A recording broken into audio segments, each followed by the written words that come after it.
Feliz Páscoa! Seja bem-vindo a mais um momento especial de atenção à palavra divina. Neste dia, quando estamos celebrando a vitória da vida, a vitória da ressurreição, a vitória de Cristo Jesus, nosso Senhor. Quando nós pensamos sobre a Páscoa, muita coisa vem à nossa cabeça, nós vemos toda essa realidade, vamos dizer, do mundo comercial, tentando movimentar a economia com uma série de elementos ligados aí à Páscoa no seu âmbito mais, vamos dizer, secular.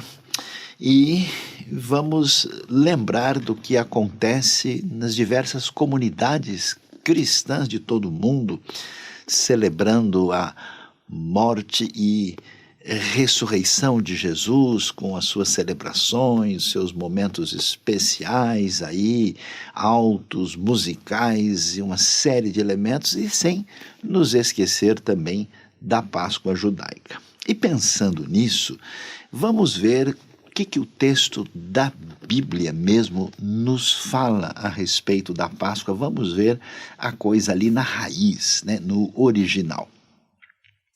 Em Marcos capítulo 14, a partir do verso 12, no primeiro dia da festa dos pães sem fermento, quando se costumava sacrificar o cordeiro pascal, os discípulos de Jesus lhe perguntaram: aonde queres que vamos e te preparemos a refeição da Páscoa? Então ele enviou 2 de seus discípulos, dizendo-lhes: entrem na cidade, e um homem carregando um pote de água virá ao encontro de vocês. Sigam-no e digam ao dono da casa em que ele entrar: o mestre pergunta onde é o meu salão de hóspedes, no qual poderei comer a Páscoa com meus discípulos. Ele lhes mostrará uma ampla sala no andar superior, mobiliada e pronta. Façam ali os preparativos para nós. Os discípulos se retiraram, entraram na cidade e encontraram tudo como Jesus lhes tinha dito e prepararam a Páscoa. Ao anoitecer, Jesus chegou com os 12. Quando estavam comendo reclinados à mesa, Jesus disse: digo-lhes que certamente um de vocês me trairá, alguém que está comendo comigo. Eles ficaram tristes e um por um lhe disseram: com certeza não sou eu. Afirmou Jesus: é um dos 12, alguém que come comigo do mesmo prato. O Filho do Homem vai, como está escrito a seu respeito, mas ai daquele que trai o Filho do Homem, melhor lhe seria não haver nascido.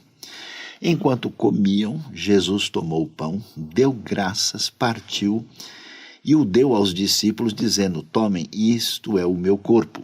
Em seguida tomou o cálice, deu graças, ofereceu aos discípulos e todos beberam.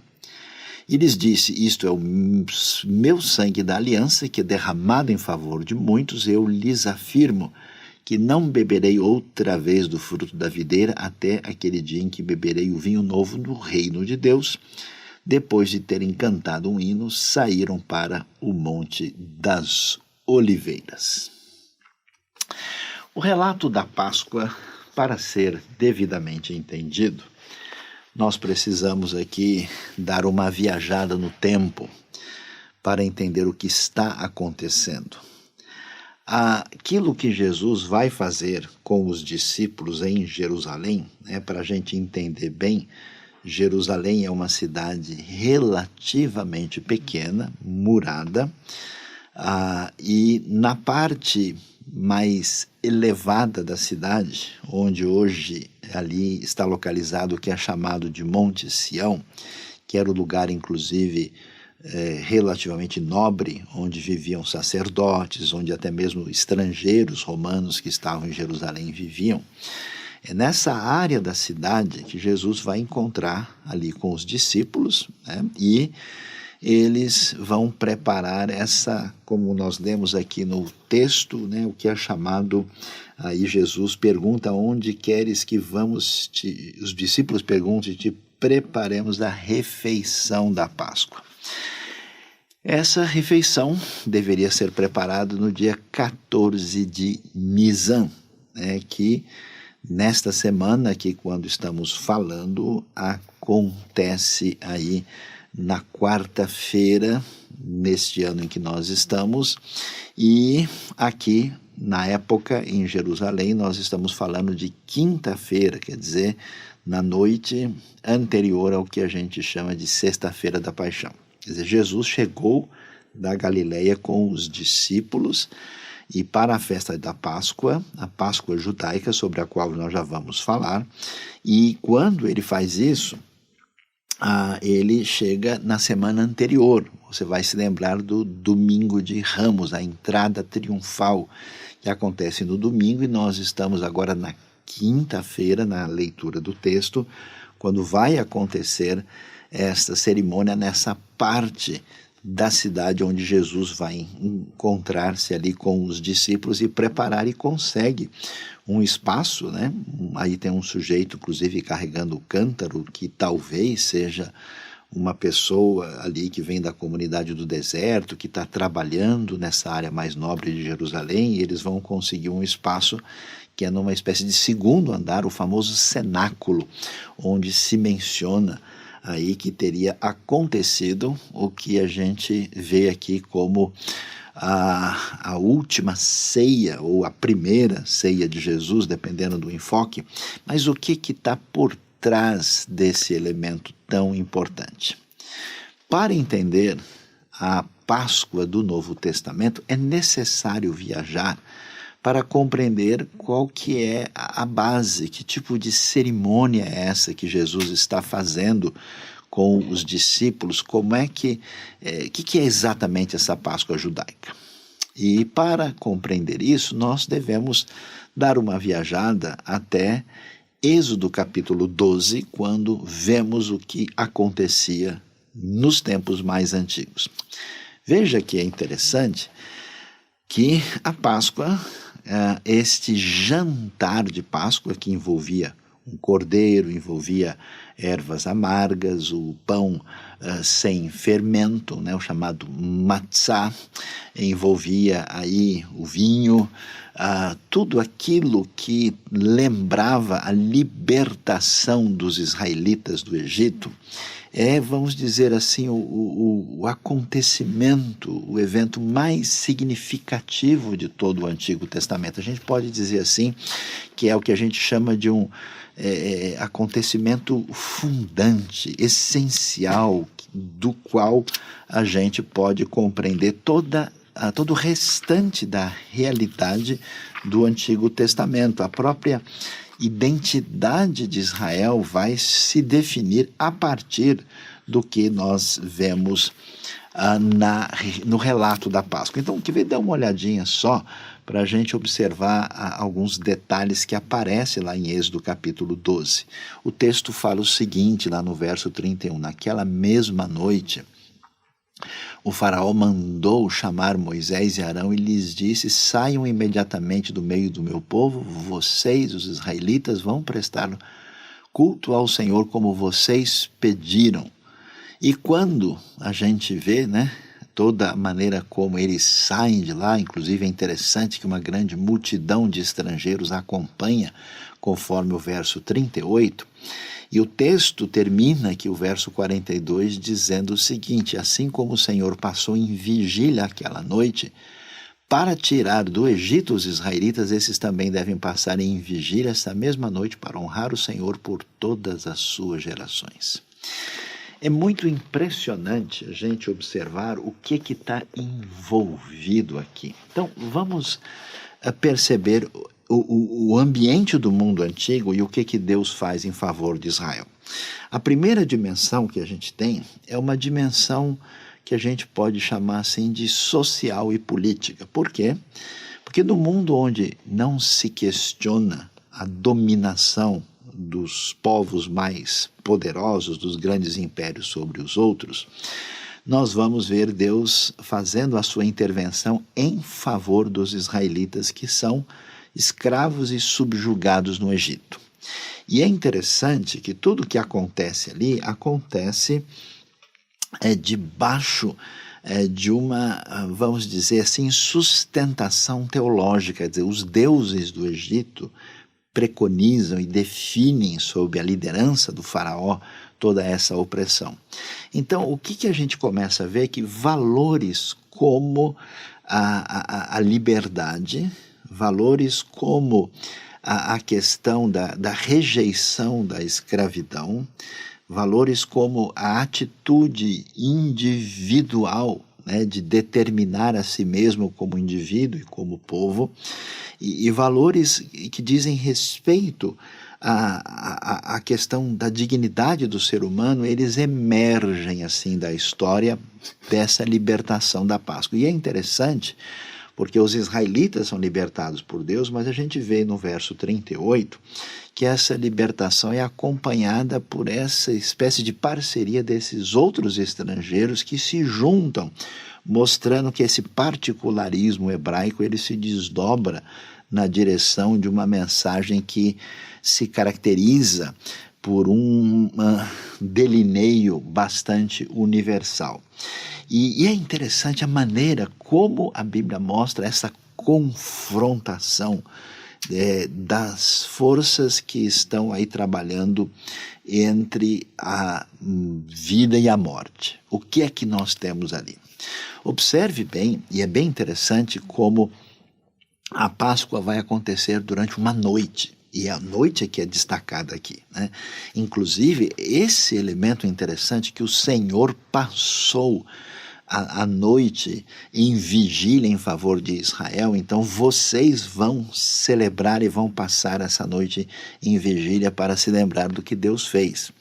E essa questão desse jantar que acontece ao entardecer, essa celebração noturna, quando Deus traz o juízo sobre o Egito, ele vai mandar 10 pragas, e é curioso que a 9ª praga é uma praga que envolve trevas, né? E aí é muito emblemático saber que o Deus mais celebrado no Egito é o Deus Sol. E essas trevas que vêm da parte de Deus, que bloqueiam, né, que trazem essa eclipse maior, dizendo que os deuses do Egito não têm poder e, portanto, a escravidão tem os seus dias contados, ela aparece de uma maneira muito singular, de modo que essa questão das trevas, em seguida com a morte dos primogênitos, que envolve a morte do próximo faraó, que haveria de dar continuidade à escravidão, e aí o anjo, que a gente tradicionalmente chama o anjo da morte, ele passa à meia-noite. Então você percebe que no meio da Páscoa aqui a gente tem essa penumbra dessa noite que aparece nesse cenário como que evocando o poder das forças da morte, da opressão, que são confrontados por Deus, que liberta os israelitas, trazendo valores que são valores fundantes, não só da história de Israel, mas da própria, vamos dizer, civilização, da civilização judaico-cristã, que constrói, inclusive, a história não só do mundo, da época do Império Romano, da civilização cristã da Europa, e que chega ao Brasil e ao mundo com seus valores essenciais que emergem dessa história extraordinária. Mas, além disso, nós vamos observar a maneira extraordinária como a Bíblia lida com isso.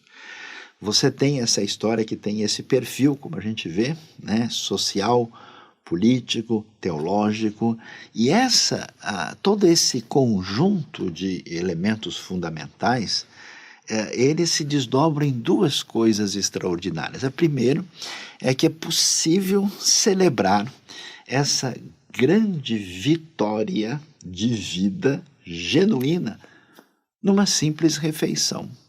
É curioso porque a gente pergunta como é que um valor, como é que uma ideia, como é que um acontecimento fundamental é tão extraordinário, pode ser preservado de geração em geração. E a resposta bíblica é numa simples refeição. E é isso que está acontecendo. Então, a tradição hebraica, judaica, ela celebra isso de uma maneira extraordinária, e até hoje, né?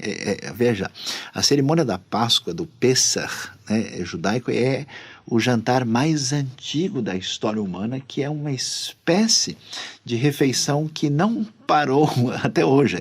Quer dizer, é o jantar que nunca acabou. É esse jantar, vamos dizer assim, de morte e vida genuína, porque o povo estava condenado à escravidão e até mesmo à extinção sob a fúria do faraó, e eles são libertados de maneira extraordinária e conseguem essa grande vitória, e tudo isso é celebrado dessa maneira, e de uma maneira peculiar, que é através da contação de histórias. Então essas histórias são celebradas, e quando você continua lendo a Bíblia, você lê o Antigo Testamento, sempre que a coisa está difícil, onde é que a gente vai achar força? Na história do Êxodo, na história da Páscoa. Veja, por exemplo, o Salmo 77, veja vários outros momentos difíceis, você, até mesmo em Abacuque, nos profetas, né, sempre se remonta a esse elemento extraordinário que aparece aí.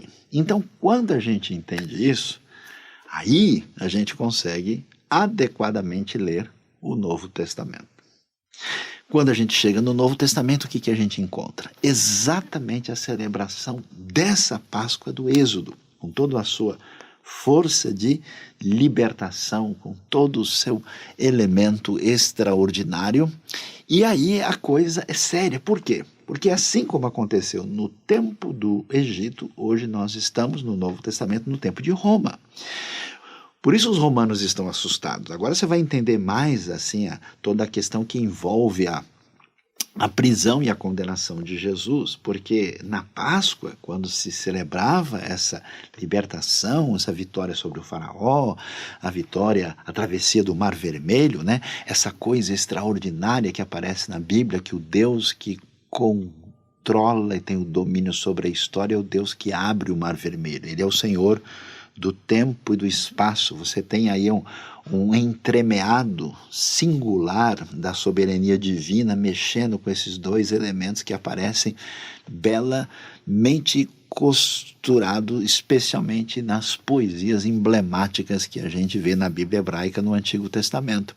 E é muito interessante como é que isso acontece, porque Jesus está com os discípulos e com uma multidão de peregrinos que foram para Jerusalém nessa época da Páscoa, e eles estão aí num momento muito complicado, muito difícil, que está todo mundo sofrendo demais sob o domínio de Roma, está todo mundo pedindo um libertador, né? Tanto é que no domingo de Ramos, alguns dias antes, Jesus, quando entra ali, vindo, né, da região do Monte das Oliveiras, passando pelo Vale do Cedron e entrando em Jerusalém, ali passando pela Porta Oriental, né, que depois também recebe outros nomes, a Porta Leste da cidade, é quando ele é aclamado e todo mundo diz: Hosana, o que vem em nome do Senhor. Para a gente entender todo esse cenário. Então os romanos estão, digamos assim, de cabelo em pé, achando que vai acontecer alguma coisa por causa desse anseio de libertação do povo judeu na época dessa ocupação e domínio romano. Mas o que a gente percebe? A tensão da morte, a tensão da opressão, que combina com esse ambiente noturno, que é o cenário onde se constrói a história da Páscoa. Esse cenário aparece de maneira mais nítida e de maneira acentuada quando a gente vê a história de Jesus. Então, observe bem como o texto deixa claro para a gente o que está acontecendo. Lembre como é que é o negócio aqui? Estamos falando daquilo que acontece à noite. Veja que coisa interessante, verso 17, ao anoitecer. O texto faz questão de enfatizar isso. Jesus chegou com os 12 e eles começam a comer. Então veja lá, até onde vão as forças do mal, da opressão e da morte? Elas estiveram nitidamente, claramente delineadas naquilo que aconteceu no Egito. Agora nós temos uma espécie de recapitulação desse momento. A gente vê esse ambiente sombrio, chegando de novo, né? Esse jogo de claro, escuro, né, de luz e trevas, né, que é tão forte, por exemplo, no Evangelho de João, você já vai ver lá na história do próprio Êxodo, quando na coluna de nuvem, Deus, por exemplo, liga o farol para os israelitas e deixa os egípcios na escuridão, nessa proteção que envolve essa teologia de penumbra que aparece no texto. E é interessante aqui porque anoitece, quando anoitece, eles começam, né, nessa cerimônia de intimidade, né? É interessante isso, né? Porque a libertação se dá todo mundo comendo junto e celebrando a Deus nessa figura de intimidade e confissão de fragilidade que é o ato de comer. Mas quando isso aparece aqui no texto, nós vamos ver esse cenário quando as coisas começam a realmente ficar em sintonia com essa noite assustadora. Jesus não vai falar somente da opressão romana. A gente vê na história do Êxodo que o problema não foi só o faraó. Moisés enfrentou a oposição dos próprios israelitas, que até chegaram a escutar: quem é você para vir dizer o que a gente deve fazer? Essa crise interna, tão escura quanto a ameaça externa, ela aparece porque agora a gente pensa, por que agora, né? Agora se manifesta o que? O traidor. Então, se as forças do mal, da opressão e da morte começam assim a sufocar aquilo que envolve a obra de Deus no passado em Israel, no presente na pessoa de Jesus, nós vamos ver, quando você lê o livro de Marcos, né, você vai ver que primeiro aparece destacado a figura do Judas Iscariotes. Vamos dizer que parece ser a pessoa que deveria ter mais condição de guiar os discípulos em Jerusalém, até porque tudo indica que Judas não é mesmo da Galileia. Ele é destacado e ele quebra o momento singular de intimidade, de celebração dessa libertação, e fica nítido que ele ali que está comendo junto com Jesus, que pega ali, né, o pão sem fermento, o matzá, ali vai colocar ali junto, né, no molho que o acompanha, e vai ali ser denunciado como aquele que irá traí-lo.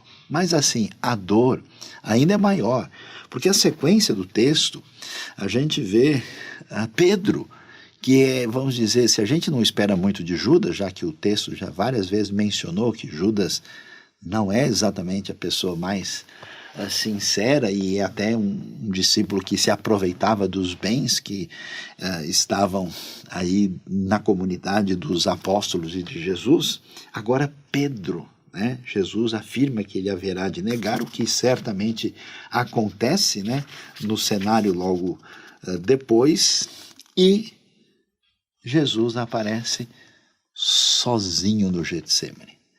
Só sobrou o Pai, os discípulos estão adormecidos, os discípulos vão terminar fugindo, ou seja, a gente vê um cenário de opressão e de elemento tão complicado que vai culminar com uma sintonia das forças religiosas de quem a gente esperava muito. Jesus vai ser julgado ali indevidamente pelo Sinédrio, né, que era gente que deveria ter uma relação de aliança com a lei e com a verdade, e esse pessoal está contaminado, né? Os estudos assim aprofundados mostram a relação problemática que eles tinham com os romanos, uma série de coisas muito complicadas, e o Sinédrio vai decepcionar.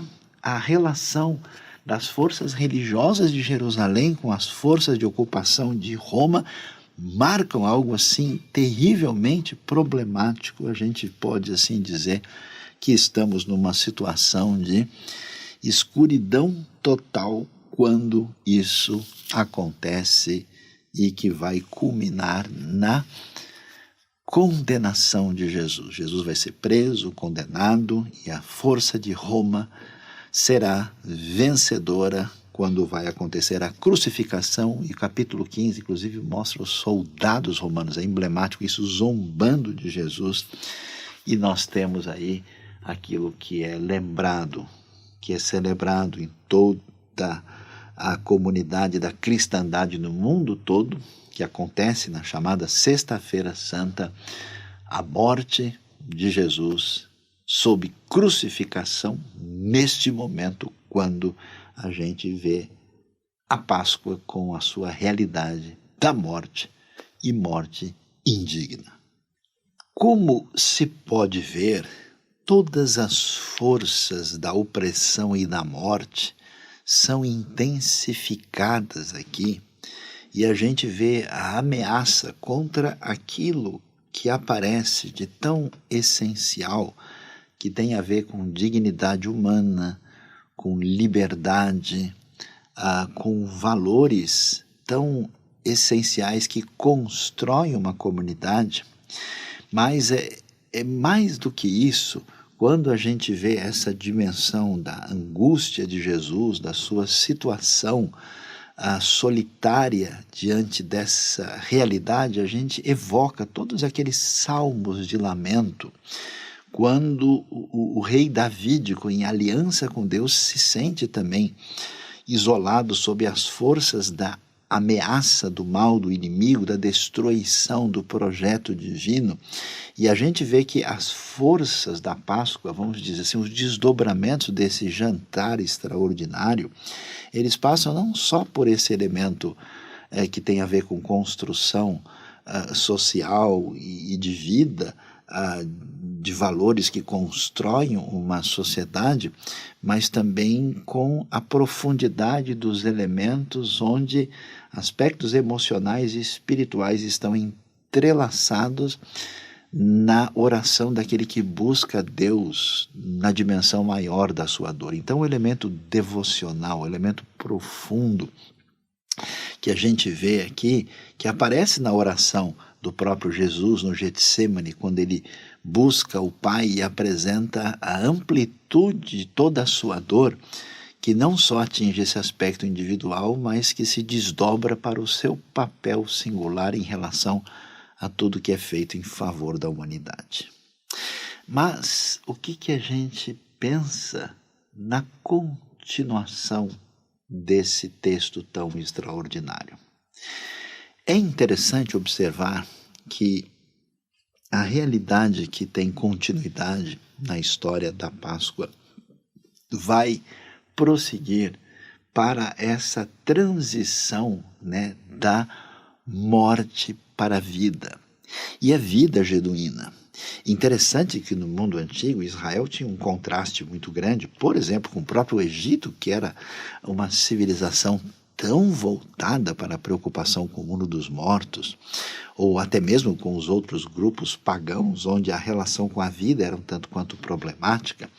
E quando existe a grande libertação, a celebração, a vitória, a travessia do Mar Vermelho, que para sempre é celebrada, que é tão comemorada agora, então a gente vê, interessante ver Êxodo 15, até Miriam com as mulheres ali celebrando numa espécie de festividade. A gente vê esse elemento de desdobramento na direção de vida. E essa vida está presente, essa vida vem do Senhor da vida e atravessa geração em geração, e ela caminha numa direção de uma vitória extraordinária. Quando a gente olha para a realidade do que acontece nessa Páscoa especial do Novo Testamento, a gente agora começa a entender o que está acontecendo nesse cenário tão especial. E aí sim que a gente, depois de olhar a semana, de ver o que aconteceu na quinta, e ver os detalhes do texto, quando falam sobre, por exemplo, o que acontece na sexta-feira, a gente vê essa relação que é tão significativa, que mostra aí a realidade do que acontece durante o momento em que Jesus morre, até ser conduzido à grande vitória na sua ressurreição. Por isso que não é sem razão que o texto vai falar o quê? É interessante, mais uma vez, e verso 33 do capítulo 15 diz o texto que houve trevas sobre toda a terra do meio-dia até as 3 horas da tarde. Então a gente vê de novo essa questão da luz, né? Essa questão da penumbra, essa questão da noite e da escuridão que invade aquilo. Imagina só, né? As trevas do meio-dia até as 3 da tarde. Lembre lá atrás, o anjo da morte chegou à meia-noite, e agora, quando Jesus morre, você tem trevas inesperadas nesse momento. Quer dizer, esse cataclisma aponta por um elemento extremamente significativo. E então Jesus é sepultado aí no início do Shabat, né? Antes do início do Shabat, no final da sexta-feira, para a grande ressurreição no domingo.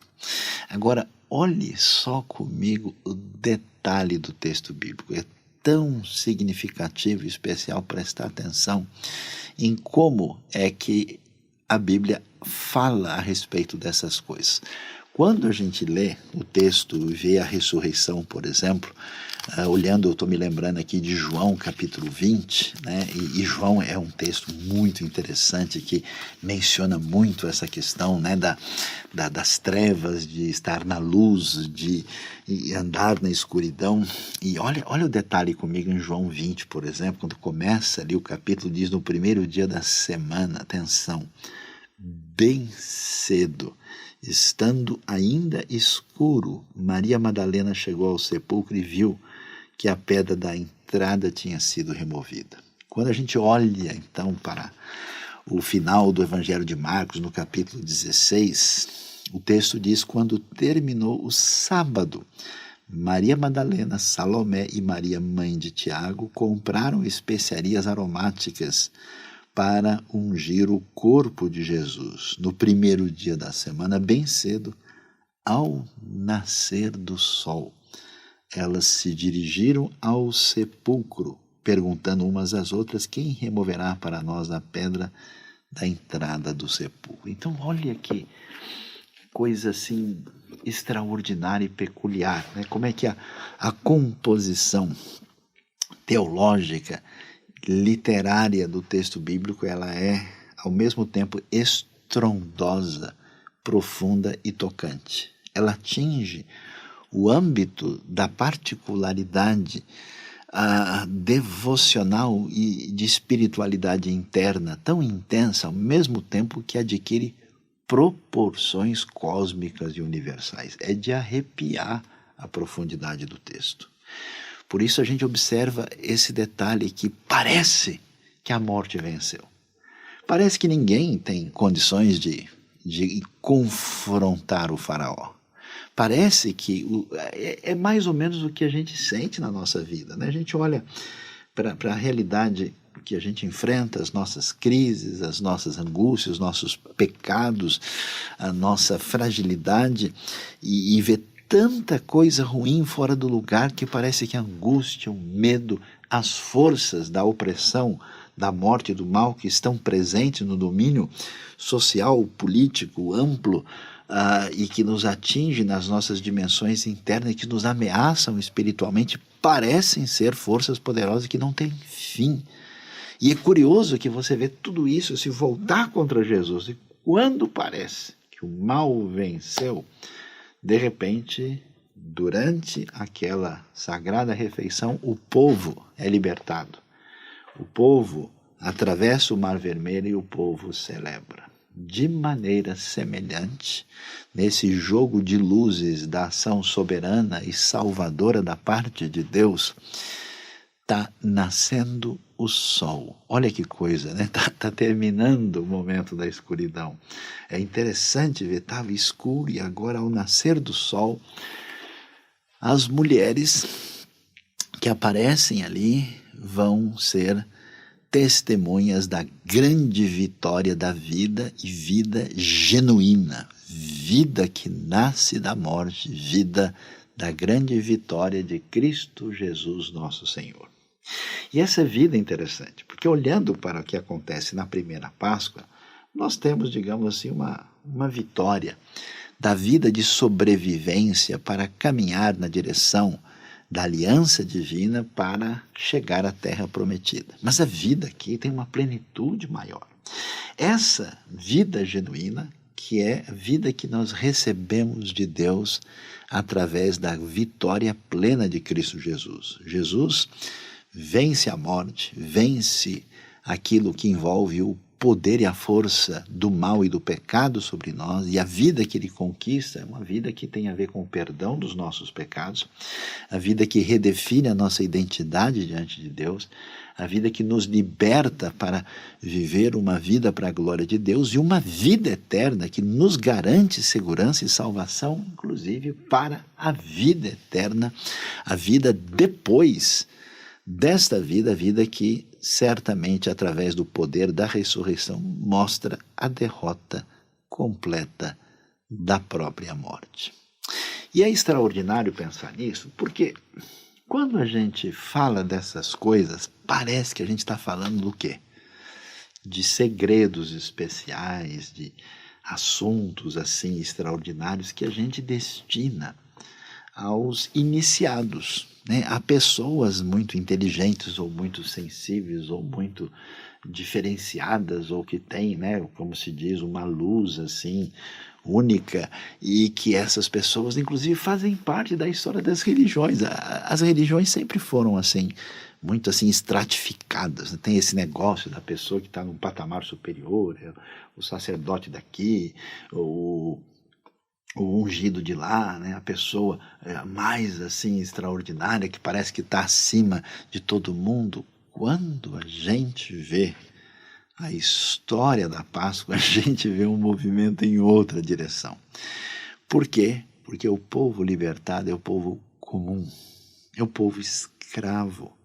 Moisés não é ninguém especial, é apenas alguém mobilizado por Deus para libertar o povo. Ele não é alguém, digamos assim, essencialmente de uma posição diferenciada. O Deus que age em Israel age contra essa opressão e esse domínio, e todos os israelitas estão numa condição igual.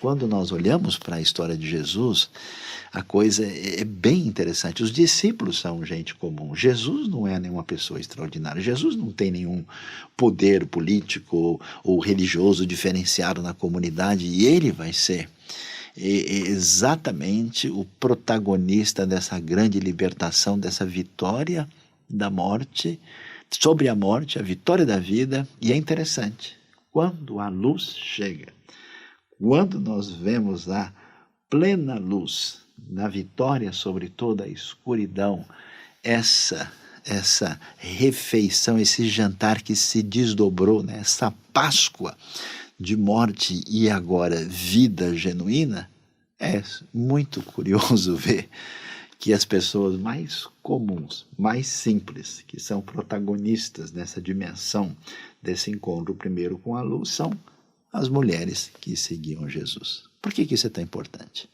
Porque a espiritualidade profunda e genuína não pertence aos iniciados, pertence a gente comum como você e eu. Isso quer dizer, para ter acesso a Deus, ninguém precisa de uma coisa tão extraordinária, especial, passando por rituais, passando por uma série de coisas, como se o caminho para Deus fosse muito difícil. Jesus diz: eu sou o caminho, a verdade e a vida. Ninguém vem ao Pai a não ser por mim. Então o acesso a Deus não passa por uma denominação específica, por um líder religioso, tal, passa simplesmente pela sua postura de aproximação, de reconhecer os seus pecados, abrir a sua vida, aproximar-se de Deus e receber Cristo Jesus como seu Salvador e Senhor pessoal, como quem agora pode desfrutar dessa vida genuína, a vida que vence a morte.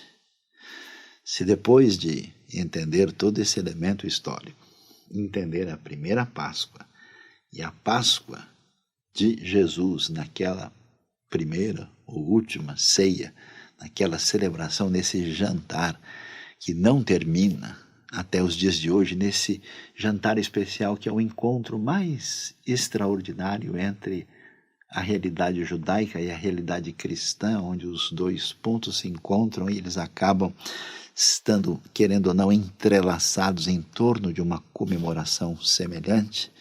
Certamente, se entendermos tudo isso e compreendermos que vida é essa que vence a morte e que vida é essa genuína que atinge a nossa vida e tem origem divina, certamente nós poderemos comemorar a Páscoa de maneira diferenciada. Por isso eu convido você a abrir a sua vida para Cristo Jesus, ou você que já caminha com Ele, a celebrar de maneira especial, porque aí sim a gente vai ter uma festa completa, uma celebração extraordinária. Aleluia! Ele ressuscitou, a vida disponibilizada, e eu posso, de todo o coração, com a nossa comunidade IBNU, desejar a você nesse dia especial, feliz Páscoa, e que Deus nos abençoe.